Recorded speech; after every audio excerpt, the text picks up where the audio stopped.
TVU Noticias Tarde. ¿Cómo están, damas y caballeros? Sean bienvenidos a una nueva edición de TVU Noticias Tarde, actualizando respecto a la situación internacional, respecto a este conflicto, después de este disparo de 200 misiles desde Irán hacia el gobierno de Israel. Vamos a ver las proyecciones y también cómo está la situación, nuevamente tomando contacto con Francisco Salgado, nuestro colega periodista que está radicado ya en ese perímetro, no desentendiéndonos de lo que ocurre aquí. Entiéndase, un proyecto para garantizar los derechos del río Biobío. Todo esto y mucho más en esta edición de TVU Noticias Tarde. Les invito a repasar la encuesta del día de hoy, como siempre, para que ustedes puedan opinar con nosotros y también saber un poco de la contingencia. La Sala del Senado aprobó proyectos de ley, el proyecto de ley, bien digo, en segundo trámite constitucional que dicta normas sobre la protección y fomento de la artesanía. ¿Cree que esta iniciativa puede ayudar a rescatar oficios que no han logrado mantenerse en el tiempo? No se olvide, encuestas que emitimos todos los días para que usted pueda, obviamente, estar conectados con nosotros, no solamente en nuestra plataforma X, también hay actualizaciones en TVU Noticias en Instagram, también estar atentos a nuestro canal de YouTube.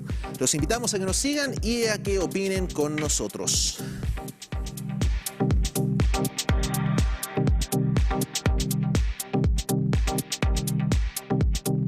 Información importante dada a conocer durante la jornada de ayer en materia de apoyos psicosociales, considerando que la salud mental está cada vez más en boga y también más en el foco de la cartera de salud, en poder potenciar y evitar que estos problemas que generalmente no se detectan a simple vista, sino que ocurren en la mente de los distintos habitantes, pueda ser solucionado. Sobre esto hay avances en el SAR de Tucapel. Los invito a repasar la siguiente nota para tener la información. Lo que se vivió aquí es el resultado del progresivo trabajo de la Municipalidad de Concepción desde el 2022. La Municipalidad de Concepción es la única municipalidad, digamos, que hace este trabajo psicosocial. ¿Ya? Hay que destacar, digamos, la labor del alcalde y también de la directora DAS y también de nuestro CEFAM Tucapel. La ubicación, el SAR Tucapel de Concepción, el que fue el principal protagonista en un nuevo avance registrado en términos de atenciones. Revisemos cuál fue su trabajo. Estas duplas psicosociales de la comuna participaron en más de 3.000 intervenciones de salud mental. Se brinda apoyo tanto a pacientes como a sus familiares, pero ¿en qué consiste esta intervención? Es para atender su caso en específico, sino que también se pasa a un plano de una ayuda psicosocial que se le entrega tanto al paciente como también a familiares. Por ejemplo, si llega una persona infartada, eso para cualquier familia y el entorno más cercano, por cierto, va a ser una situación y un estrés bastante grande. Uno igual tiene que estar preparado mentalmente para cualquier cosa que pueda llegar, ¿ya? Ahí es súper importante tener una buena coordinación con la dupla. Ya aquí trabajamos psicólogo y trabajadora social, entonces complementar las dos áreas para abordar estos casos son súper importantes. Además, logró que muchos pacientes retomen sus controles regulares, reduciendo las visitas a urgencias. Nos gustaría repasar alguna información en materia de Ferepa Biobío y también cómo se busca expandir en los distintos trabajos activos con la comunidad pesquera, en este caso el rubro de los pescadores artesanales. Ahí estamos viendo en imágenes un poco de qué se trató la actividad. 16 dirigentes del sindicato bentónico en reunión con delegada presidencial Daniela Dresner y junto a la Seremía de Economía, la Dirección Zonal de Pesca y directora de Senapesca, junto a Ferepa, para hablar un poco de la actividad. La apuesta de la mesa bentónica es dar a conocer a la mesa los buzos, los mariscadores del borde costero desde Tumbes hasta Dichato. Más de 1000 pescadores que viven de los productos bentónicos, donde las vedas afectan de manera directa desde septiembre hasta fin de año de los variados productos que están en veda, desde las cholgas, taquilla, huepo, locos y otras marisquerías. Pasemos a escuchar algunas reacciones, ¿les parece?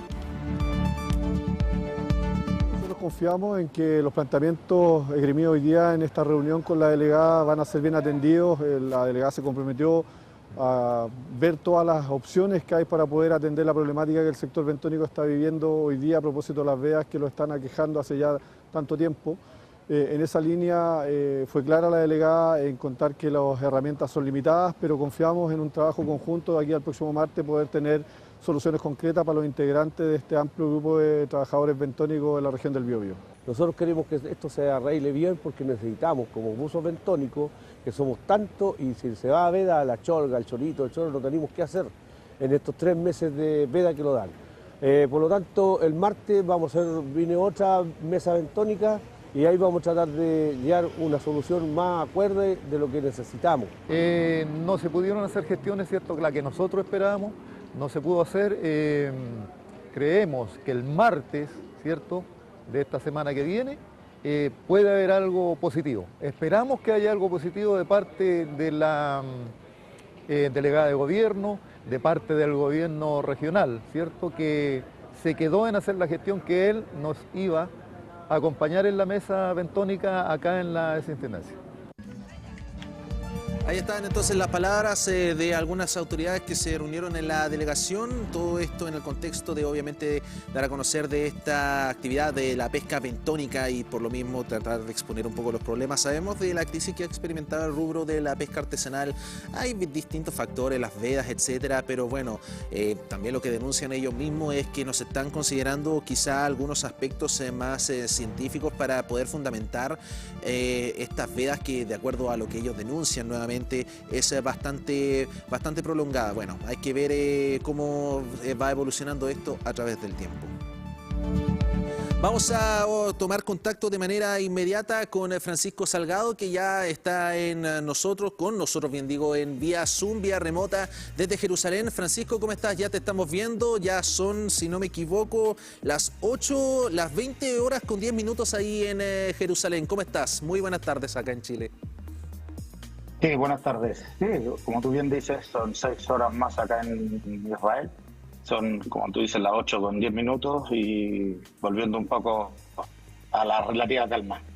Me gustaría consultarte respecto a eso. Ya ha pasado aproximadamente 24 horas desde que se dio a conocer este bombardeo desde Irán al mismo gobierno de Israel. Ya con todo lo que se ha develado han habido reacciones. Ya podemos ahondar en eso, pero ¿cómo se está viviendo la situación en estos momentos desde los hogares o desde tu propia realidad también? Mira, acá hoy se celebra el Año Nuevo Judío. Así que la gente está preocupada de eso, preocupada de celebrar, de darle un poquito de alegría a estas semanas que han sido bastante tensas. Lamentablemente Israel tiene malas noticias en el frente norte, ya que hoy día 8 soldados cayeron en combates contra las guerrillas Hezbollah.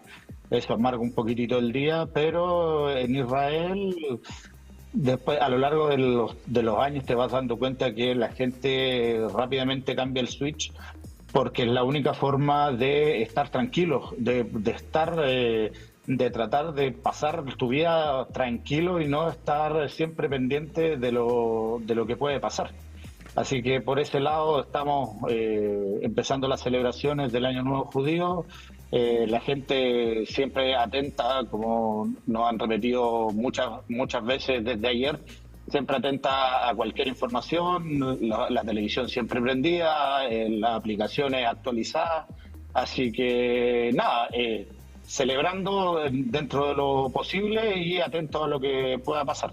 Me gustaría analizar contigo, Francisco, todo lo que ha significado, porque ya sabemos que hay reacciones a nivel internacional, el rechazo por varias autoridades, la Unión Europea, por ejemplo, Chile también se sumó a este rechazo al ataque de Irán, pero también bastante tajante, como siempre ha sido la reacción de Netanyahu, el primer ministro, y indicando que van a haber respuestas, me imagino, y estoy asumiendo, porque como estás en Israel, ahí la información es mucho más inmediata. ¿Qué se espera de estas respuestas que se está esperando ya de Netanyahu tras este bombardeo de alrededor de 200 misiles, por favor? A ver, Netanyahu, como le decimos acá, la H no lo pronunciamos, ya dijo que la respuesta va a ser fuerte. Se espera la respuesta en las próximas horas, Eso ya también Vox Populi acá en Israel. La respuesta va a ser en unas cuantas horas. Presumiblemente van a esperar pasar un poco el tema de las fiestas de Año Nuevo, como te decía. Y a partir de ahí, en cualquier momento, la Fuerza Aérea va a hacer el recorrido hasta Irán y va a responder. Lo que se ha escuchado acá, por lo menos en Israel, que los objetivos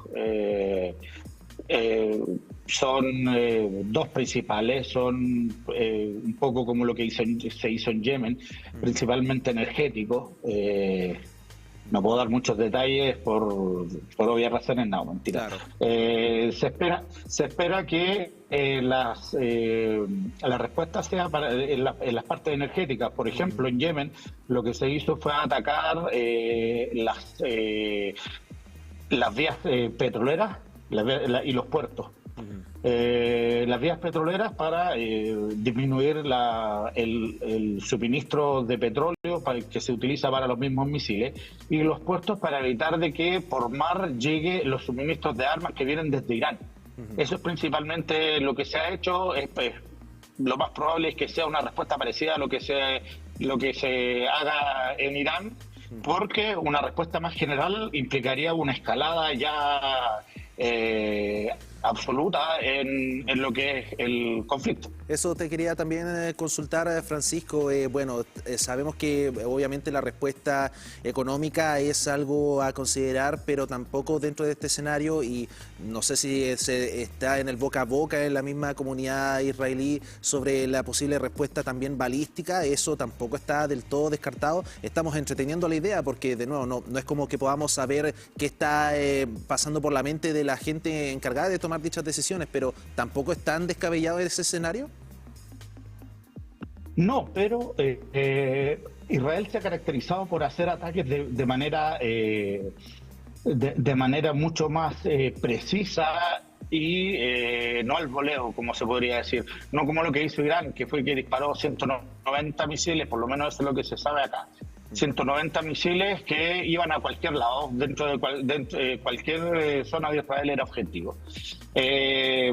Lo que se hizo, por ejemplo, un poco haciendo un paralelo, lo que se hizo en Yemen fue enviar aviones equipados con misiles de precisión que tienen alrededor de un rango de fallo de 2 metros, con los que se atacó específicamente refinerías de petróleo y las instalaciones portuarias.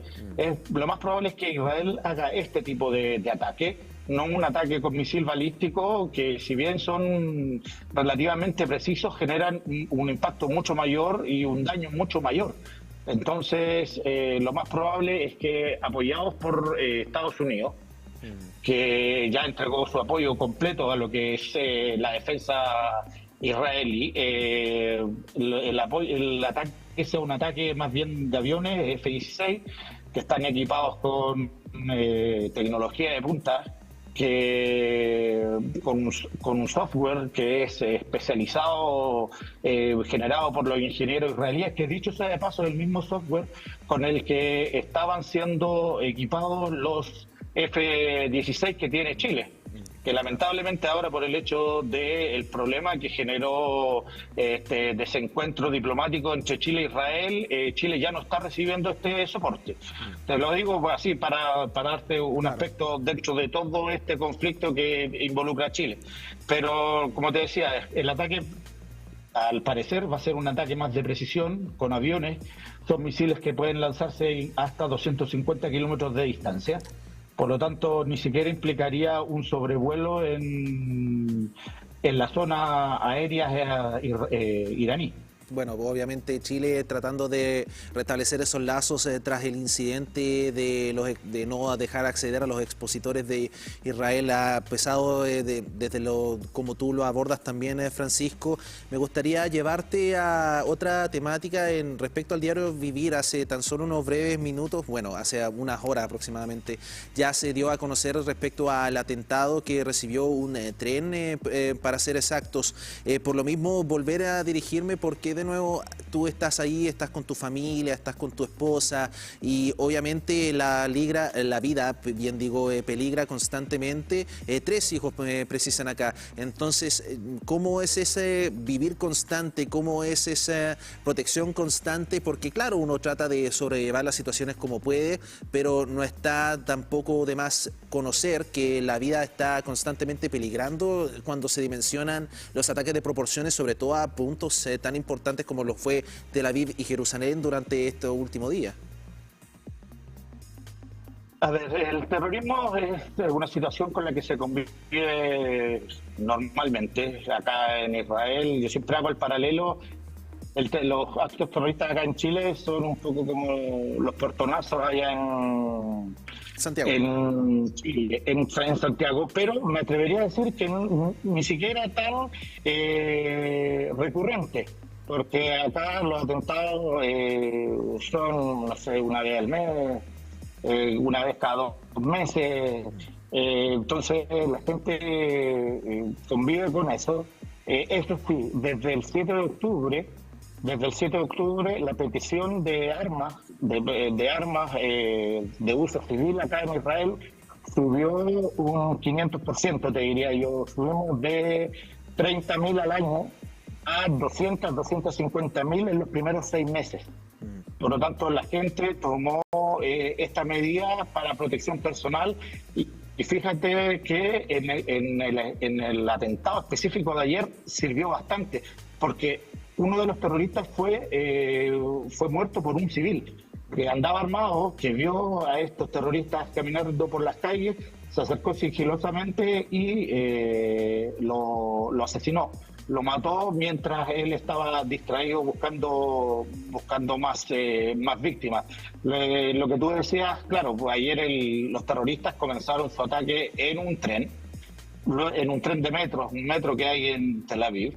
Se bajaron de este metro y siguieron disparándole a civiles. Lamentablemente una de estas civiles fue una madre de 30 años que por cubrir a su bebé que llevaba en un canguro recibió todos los impactos en la espalda y falleció a los pocos minutos.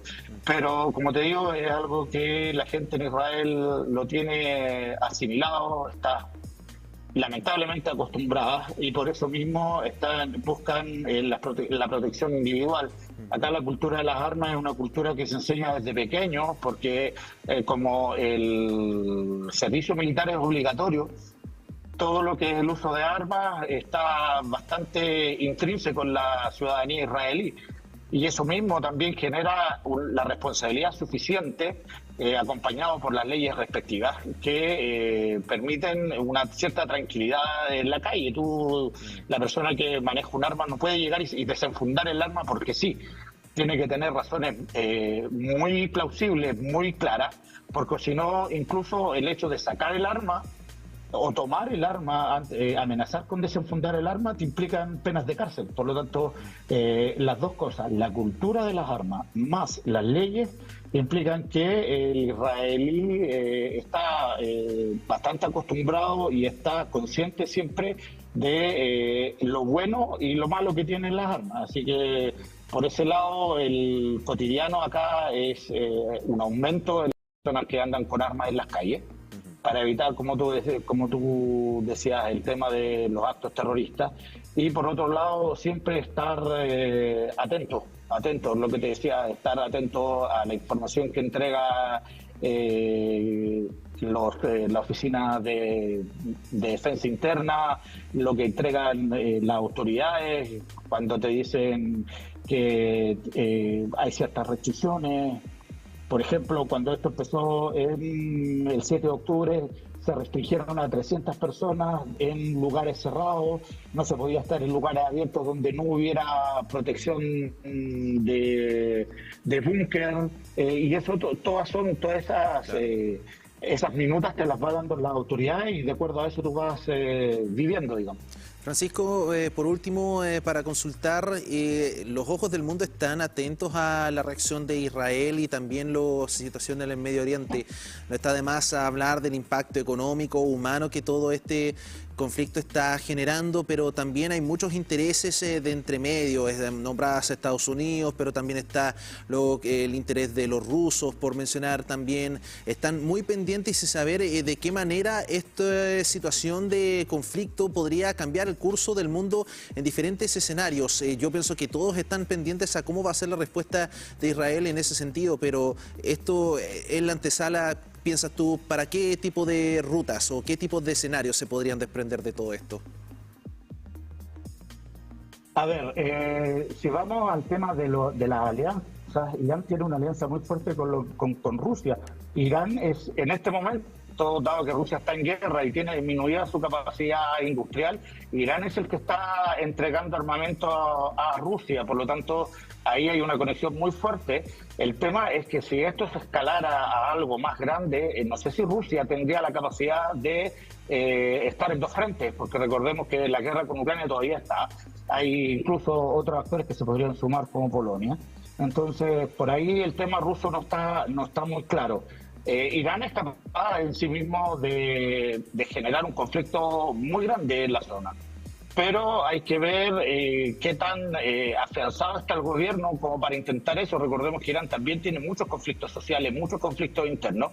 Entonces, a ver si esta excusa, entre comillas, de una guerra total con Israel serviría para un poco aplacar este conflicto social que tiene Irán. Por otro lado, los aliados de Israel, que son Estados Unidos principalmente y varios países de la Unión Europea, están a favor de que Israel se defienda. De hecho, tanto Biden como Kamala Harris en Estados Unidos ya dijeron que apoyaban completamente a Israel. Están enviando equipo militar y están enviando soldados extras a esta zona, aparte del portaaviones que ya está acá en las costas del mar Mediterráneo. Pero el tema es un apoyo, simplemente un apoyo. No creo que Estados Unidos y sus aliados estén de acuerdo con empezar una escalada o una guerra a gran escala con Irán. Están buscando principalmente que este conflicto termine y habrá que ver. Y Israel, y tanto Israel como Irán, son capaces por sí mismos de empezar una guerra a gran escala. Pero es el escenario que nadie quiere, ni los aliados de Israel ni los aliados de Irán, creo yo, porque eso implicaría ya generar dos conflictos gigantes dentro de lo que es Europa y Medio Oriente, y serían muy malas noticias para todo el mundo.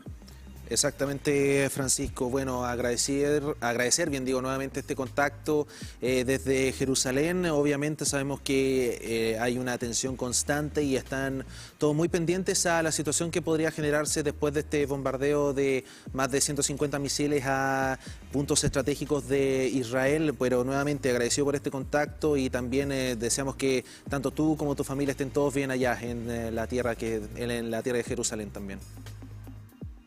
No, muchas gracias a ustedes. Aquí quedo a la orden y esperando que los próximos contactos sean con mejores noticias.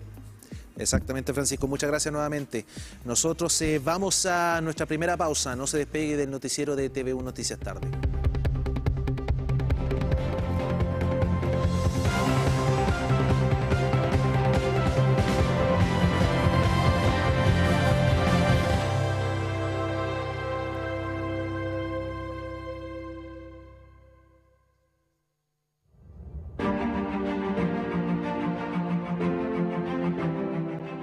Octubre, mes de elecciones. Y este sábado tendremos Debate Concepción. Andrea de la Barra, Camilo Rifo, Héctor Muñoz, Aldo Mardones, James Argo, Jaime Monjes, Víctor Ávila. ¿En qué se diferencian las candidaturas al municipio de Concepción? Este sábado a las 20:30 horas. Programa de debate a través de TVU y sus multiplataformas.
Este Cyber pide a gritos que te cambies a Mundo. Contrata fibra de 1000 megas por 14.990 pesos por 12 meses. Aprovecha este Cyber en el 600 9100 900 o en tumundo.cl. Mundo, calidad y tecnología al alcance de todos.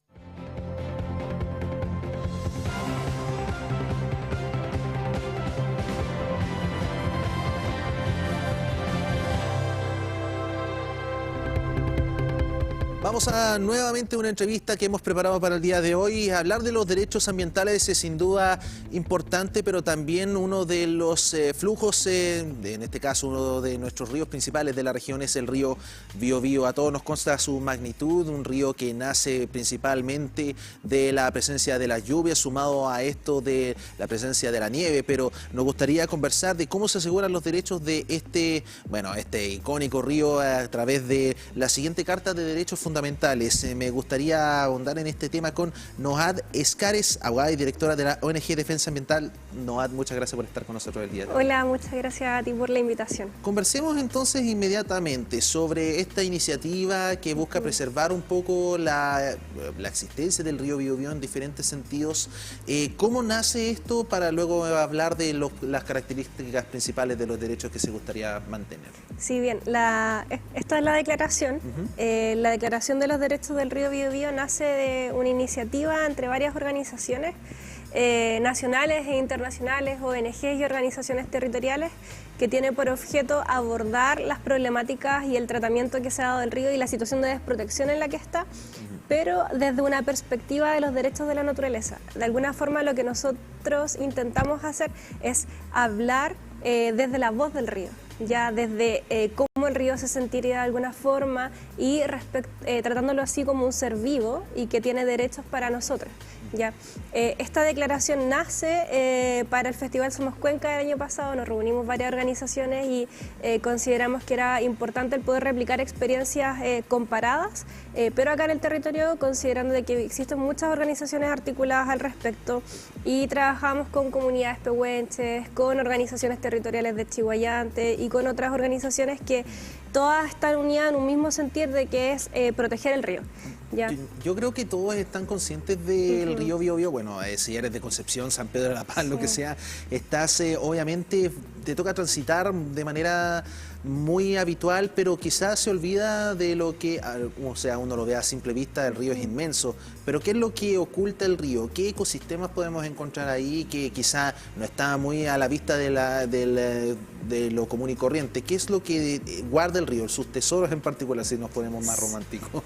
Sí, nosotros para poder hacer esta declaración, de hecho, fue una de las preguntas que nos hacíamos, era cuál era el valor ecosistémico que tenía el río y qué cosas podían observar las comunidades y qué cambios había tenido el río con respecto a mucho tiempo, desde las instalaciones de las represas, cómo se ha ido modificando el cauce, el caudal del río.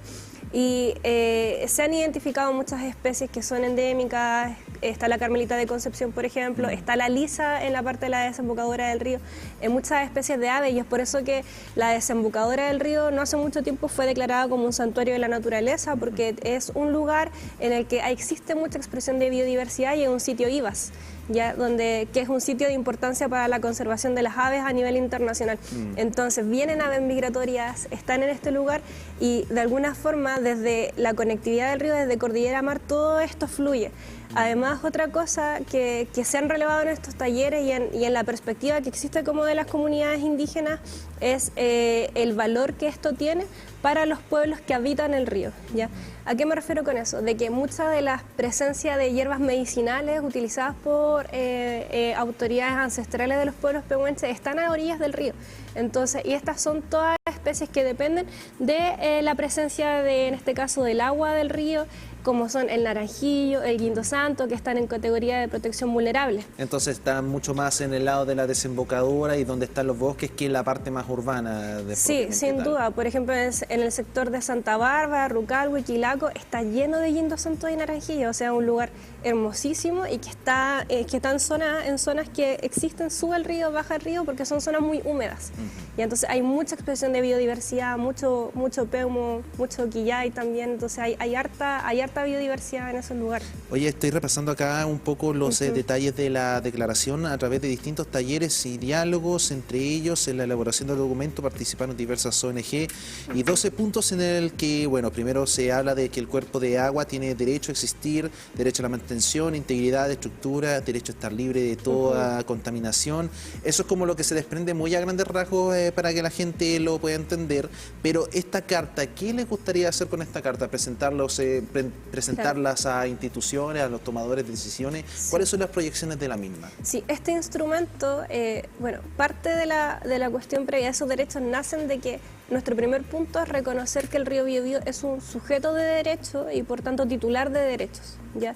Y que eso trae muchas consecuencias que son también, por ejemplo, que sus guardianes, defensores ambientales, los pueblos indígenas, también tienen derechos, ¿ya?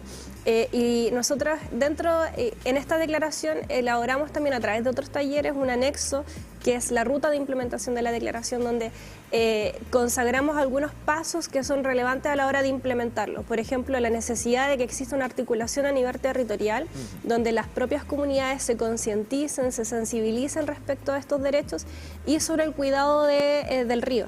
Ya sabemos que es esencial que el primer paso sea la educación ambiental, ya que la gente conozca el río, que lo vuelva a habitar, porque existe mucho temor también de acercarse al río, porque los cambios que tiene en el cauce y todo, y en verdad son las propias comunidades las que reconocen que esto es importante, ¿ya?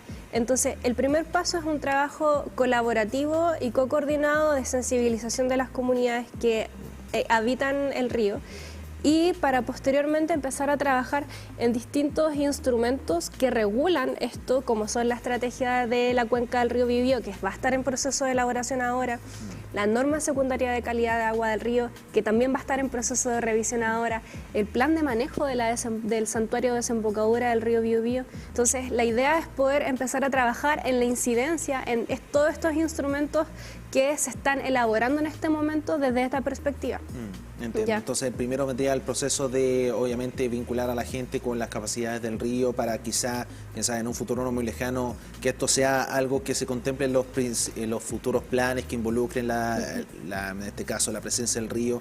Por ejemplo, muy a grandes rasgos, yo me acordaba de que, dialogando con algunos pescadores que transitaban en la cuenca del río Biobío, en la parte más de la desembocadura, decían que, claro, era complicado manejar con la turbiedad del agua porque el puente industrial está generando un impacto que quizás a simple vista no se está dimensionando, por ejemplo. Sí, es que eso es otro tema, de que en un caso bastante específico, pero los pescadores de Caleta Alto del Rey estuvieron reclamando y denunciando por harto tiempo de que con el movimiento de áridos, específicamente la lisa no podía subir, porque la lisa, claro, está en el mar y sube para poder engordar los juveniles, engordar en el río, pero es de agua clara, entonces como el río estaba tan turbio, ya no subía la luza y por lo cual ellos no podían pescar, y ir a mar para ellos igual es peligroso porque sus embarcaciones no están preparadas para eso. Claro. Y al final esos son los usos que la propia comunidad da al río y que también intentamos reconocer en esto, de que son los usos que siempre se le ha dado también.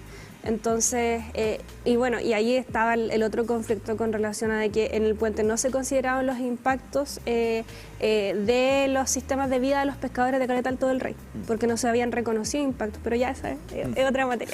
Ahí hay que entrar a ahondarlo más adelante. Noad, hablemos entonces del trabajo de la misma ONG Defensa Ambiental. Sabemos que esto es uno de varios proyectos que se están haciendo, vincular a la gente con el ecosistema natural y bueno, no sé si el término infraestructura verde es un término que se utiliza mucho en la misma ONG, pero yo me imagino que el río Biobío es solamente uno de varios casos que les gustaría estar abarcando durante estos próximos años también, me imagino. Sí, o sea, este instrumento específicamente nace por distintas alianzas que hemos tenido con organizaciones de acá y con organizaciones internacionales que se dedican a trabajar en los derechos de la naturaleza, y nosotros principalmente siempre hemos trabajado todo lo que tiene que ver con la justicia ambiental, ¿ya?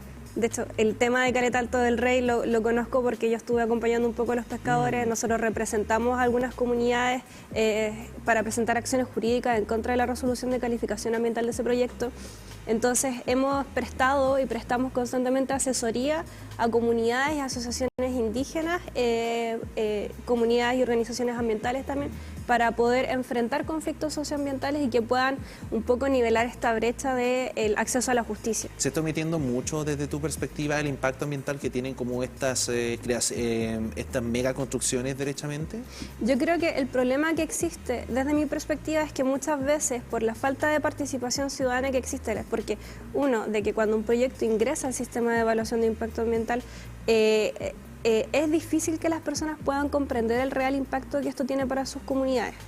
O sea, el sistema está creado para evaluar impactos, pero en un lenguaje sumamente técnico. Entonces, normalmente las personas cuesta que puedan tener una opinión o una voz o derechamente un voto a la hora de decidir si quieren o no un proyecto. Normalmente no se considera las voces de la ciudadanía. Entonces nosotros lo que hacemos normalmente es presentar reclamaciones cuando sus voces, sus observaciones no son debidamente consideradas. No es un asunto necesariamente de que no sepan el impacto ambiental, sino que está presentado de tal manera, eso es lo que estoy entendiendo entonces, de que a veces es muy técnico y no se logra generar la comprensión que merece un proyecto de este tipo de características. Eso es la base, pero por ejemplo nosotros tuvimos la oportunidad de presentar reclamaciones en contra del proyecto terminal GNL Talcahuano y el año pasado se revocó la resolución de calificación ambiental de ese proyecto por la Corte Suprema porque no habían hecho consulta indígena, porque no habían determinado debidamente los impactos en la cuenca, en el mar en este caso, la presencia de ciertos peces no la habían determinado. Y eso tiene que ver con que muchas veces pasa, no sé si en todos los proyectos, pero muchas veces pasa que el levantamiento de información y la caracterización del ecosistema no es debidamente adecuada. Por ejemplo, en el caso del río Biobío, una de las cosas que mucho nos preocupa es que normalmente no se consideran los impactos sinérgicos y acumulativos que existen por la instalación de una suma de represas, ¿ya? Por ejemplo, ahora recientemente interpusimos un recurso de protección a favor de autoridades de Pehuenches porque no se hizo consulta indígena a la hora de autorizar la intervención de Guindo Santo y Naranjillo por la central hidroeléctrica Rucalhue. Y son cuestiones que están en tramitación, entonces de alguna forma intentamos apoyar a superar esta brecha de acceso a la justicia y la declaración es un paso de toda una campaña que existe por muchas organizaciones de protección al río Biobío. Entonces, durante los próximos días volvamos nuevamente a la Carta de Derechos, es instruir a la ciudadanía, vincularlos con la iniciativa para quizá que esto adquiera un nivel más institucional de propiamente tal. La cartera de medio ambiente, me imagino, es la que me llega a la mente. Sí, por ejemplo, ayer ya hicimos como un primer ingreso formal de la declaración a la Municipalidad de Chiguayante para comenzar a trabajar con la campaña de Defensa Ribera Norte, desde ellos mismos, de qué forma poder integrarlo en las ordenanzas de la Municipalidad de Chiguayante o en esto mismo de la estrategia del recurso hídrico Cuenca-Río Biobío, ya de la cuenca del río. Entonces, estamos trabajando en eso y de alguna forma es un llamado a que sean las propias organizaciones, las propias comunidades quienes tomen esto y puedan requerir su implementación de a poco. Sabemos que no es algo de un día para otro, sino que es un trabajo colaborativo y necesario también. Que se empoderen de su territorio al final, por lo que podemos también desprender. Noad, estamos ya en el tiempo, pero te invito a que por favor, si es que hay redes sociales, si es que hay un canal oficial donde la gente pueda estar atento al trabajo de la misma ONG, este es el momento, por favor, adelante, las pantallas son tuyas para que lo puedas decir. Nosotras tenemos una página web que es ongdefensaambiental.cl y ahí en el sector de noticias pueden encontrar la Declaración de los Derechos del Río Biobío, pero esperamos pronto poder abrir una página web de la propia declaración para que pueda estar ahí toda la información. Me parece. Entonces, Instagram, redes sociales, ahí estamos repasando el sitio oficial por si acaso. Sí, ahí en el sector noticias está la declaración y también tenemos Instagram, también está el Instagram de Defensa Ribera Norte en Chiguayante, para que puedan seguirlos, seguir el trabajo que hacen. Y les invitamos a conocerla y a suscribirla. Ya está abierta a suscripciones, ya van más de 30 organizaciones que la han suscrito y esperamos que sean muchas más quienes se empoderen en esto y puedan levantar la voz. Bueno, ojalá que sea el ejemplo de algo que nace desde las comunidades y alcance este nivel institucional, que se replique finalmente en futuras políticas para ojalá preservar nuestros ecosistemas. Nos consta de la importancia que tiene el río Biobío, histórico sin duda en todos los sentidos. Muchas gracias, Noad, por estar con nosotros en TVU Noticias Tarde. Gracias a ti. Vamos a otras informaciones sobre la artesanía local. Hay muchos tipos de artesanía, valga la redundancia. Está la xilografía, está el trabajo en greda, pero ¿qué tanto se garantiza las proyecciones de estos mismos? ¿Las nuevas generaciones están interesadas en esto? Lo vemos inmediatamente.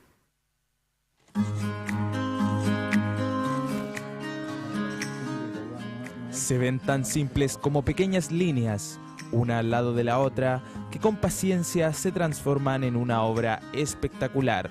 Xilografía se denomina la técnica, César el nombre de quien la domina. Lo que trato de hacer es xilografía, es decir, grabado en madera.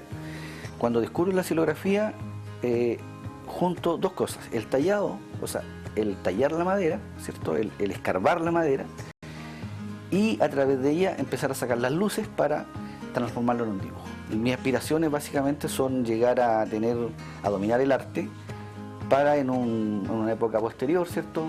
Cuando ya deje de trabajar, entre comillas, tengo un quehacer permanente. Y esa es la parte que a mí más me fascina, que es el tallado, el escarbar la madera, el sonido, el abstraerme, ¿cierto? Y tratando de sacar la madera muy suavecito, y eso me fascina. Más allá de la impresión, más allá del dibujo, pero el tallado es lo que me motiva.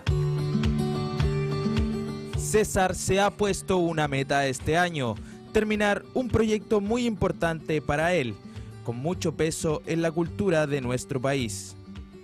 Realización en xilografía de una obra hecha por Luis Albornoz, que era parte del equipo de Vicente Larrea y Antonio Larrea,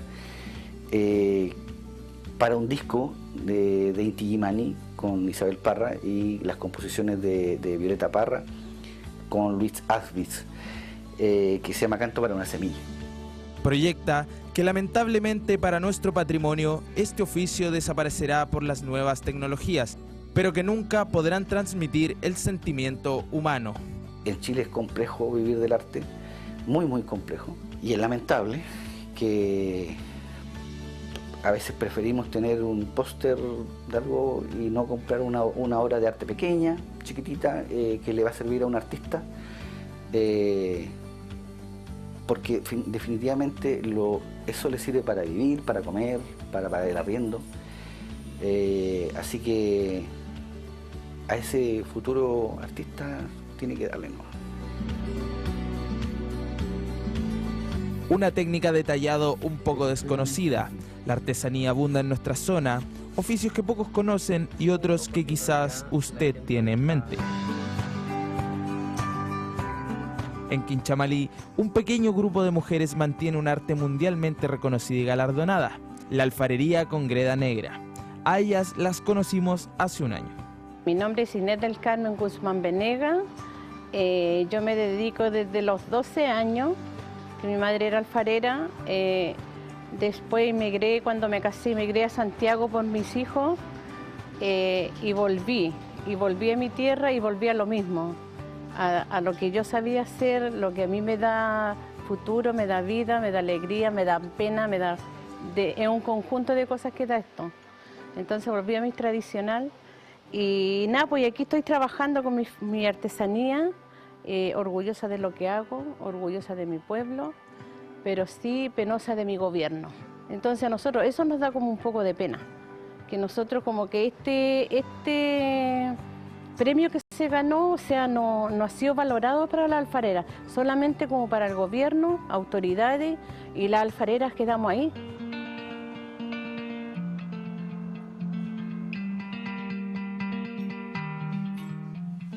Greda, cuero, madera, materiales que nos da la naturaleza y que en nuestro país son muy habituales. Manos del Biobío es una organización de artesanas que decidieron unirse para que juntas pudieran exponer y vender su arte en pleno centro de Concepción, promoviendo siempre el comercio justo. Ella es Cilia, se dedica a la artesanía textil y su mayor motivación es su familia. Creo que, como en todo, uno sola no puede andar por la vida en un emprendimiento. Siempre un grupo de personas ya sean o redes o amigas o compañeras, somos más. Podemos hacer mucho más cosas. Entonces nos ha costado, sí, pero ya igual llevamos bastantes años juntas y como ven hemos logrado igual una tienda bonita. No nos conocen mucho y a pesar de que llevamos muchísimos años. Entonces igual a nosotros a veces nos da un poquito de pena de ver que la gente una no sabe de nosotros y otros no aprecian a la artesanía chilena. Profesiones con un significado y un peso cultural gigante para nuestra zona. Nos sentimos como parte de una familia. Entonces siempre estamos todas en contacto, preocupadas de la otra. A estas alturas, ya que llevamos tantos años, somos amigas. Nos juntamos una vez al mes. Si hay alguna actividad, nos juntamos. Si hay alguna enferma, la llamamos. Si hay que ayudar en algo, ahí estamos. Así que se puede decir que tenemos casi todos los lados de la región del Biobío. La artesanía es parte importante de nosotros, de nuestra identidad. Hay temas complejos, eso sí. Ya no hay tantos jóvenes como antes que quieran preservar un legado cultural importantísimo, clave, proyectar, mantener. También dependerá de usted.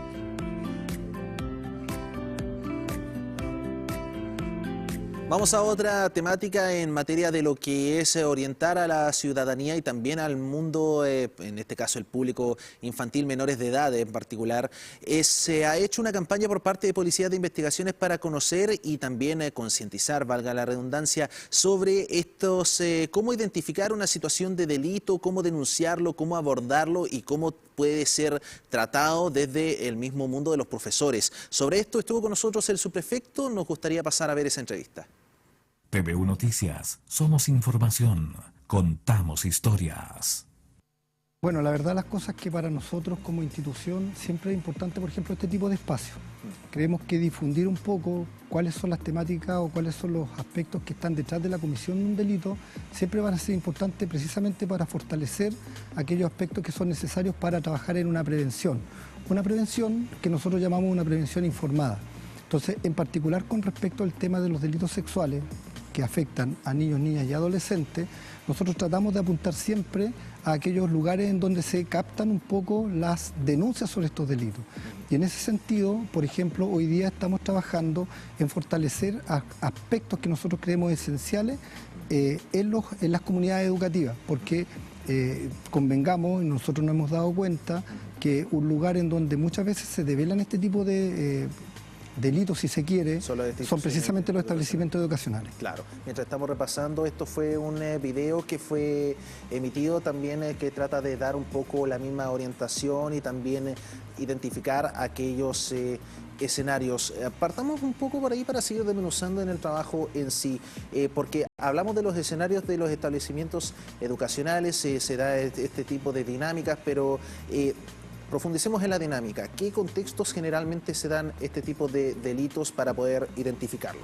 Claro, nosotros por lo menos siempre partimos de la premisa de que hay una obligación con respecto al cuidado de los derechos que tienen los niños, niñas y adolescentes.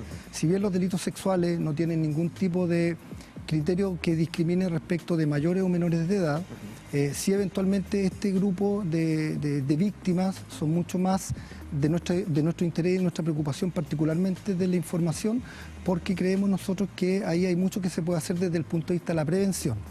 Ahora, de los aspectos que nosotros siempre queremos resaltar, sobre todo con respecto al tema de las comunidades educativas, tiene que ver con la forma que debe reaccionar y actuar el docente o el paradocente al momento de tomar conocimiento de un hecho que podría ser un delito sexual que afecte a alguno de los integrantes de la comunidad educativa. Y en ese sentido, a nosotros sí nos parece muy pertinente siempre reforzar el hecho de que ellos tienen que poner mucha atención al momento de la develación. Es decir, la develación puede ocurrir en cualquier circunstancia, en algunas actividades grupales, cuando de repente los niños emocionalmente se desbordan, cuando se empiezan a abordar este tipo de temas, y en ese momento sí es importante que aquella autoridad, si se quiere, dentro de esta comunidad educativa, tenga las herramientas para poder abordar esta situación, contener al menor, darle un espacio seguro de protección y eventualmente empezar con todo el protocolo que tiene que ver con poner en conocimiento de los antecedentes, en este caso a las policías o al Ministerio Público, y también obviamente en el caso que así fuera también a los tribunales de familia, para poder paralelamente trabajar con algunas medidas de protección. TVU Noticias, somos información, contamos historias.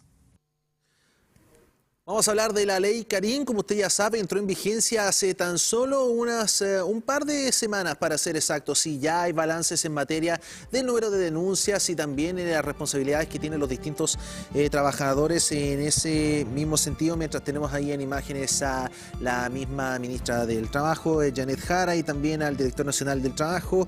Entrando a las cifras más duras, se realizaron 1.852 atenciones bajo el programa de atención psicológica temprana, o APT como se les conoce. Un poco en las cifras específicas, porcentajes bien digo, el 80,6% de las atenciones de ese mes, entiéndase del mes de agosto, fueron por acoso laboral, 13,2% por violencia en el trabajo y 6,2% por acoso sexual. Un 73,3% de las atenciones corresponde a mujeres. Les invito a repasar las palabras de la ministra del Trabajo y el director nacional que se refirieron a este balance. Y lo vemos en el sector privado, donde del total de denuncias un 68% proviene de trabajadoras. Y lo vemos también en el sector público, donde del total de denuncias un 77% proviene de trabajadoras, de funcionarias.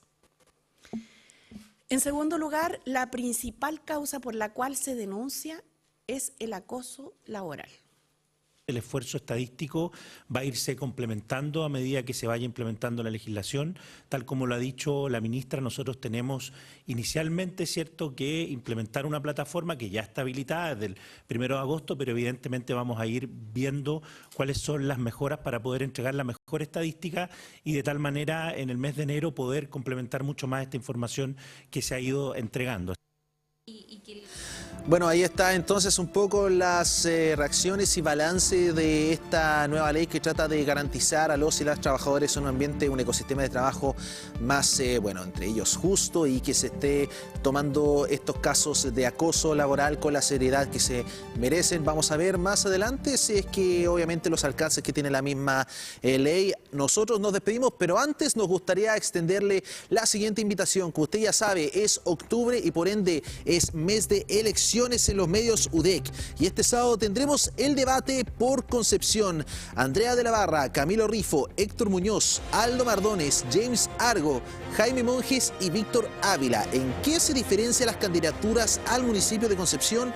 Lo verá este sábado a las 20:30 horas. Programa de debate a través de TVU y sus distintas multiplataformas. Pero eso no es lo único, porque el lunes vamos a hablar con los candidatos a gobernador. Habemos de Biobío, entrevista a cada una de las candidaturas al gobierno regional. Entre ellos está Ana Araneda, Mirta Encinas, Sergio Yacaman, Alejandro Navarro, Javier Sandoval, Luciano Silva, Fernando Peña. Conoce las propuestas para llegar a ser el próximo gobernador o gobernadora regional del Biobío este octubre, mes de elecciones en Medios UDEC. Ahí está entonces el detalle para que lo pueda anotar y obviamente que vote informado. No se olvide, estas elecciones son de carácter obligatorio, por ende nadie puede quedar ajeno a la misma. Se espera que alrededor de más de un millón de personas voten aquí en la región del Biobío para estas próximas ediciones. Nosotros de esta manera despedimos el noticiero de la tarde. Que tenga una excelente jornada. Nosotros nos vemos en Multiversos y también en TVU Noticias Central.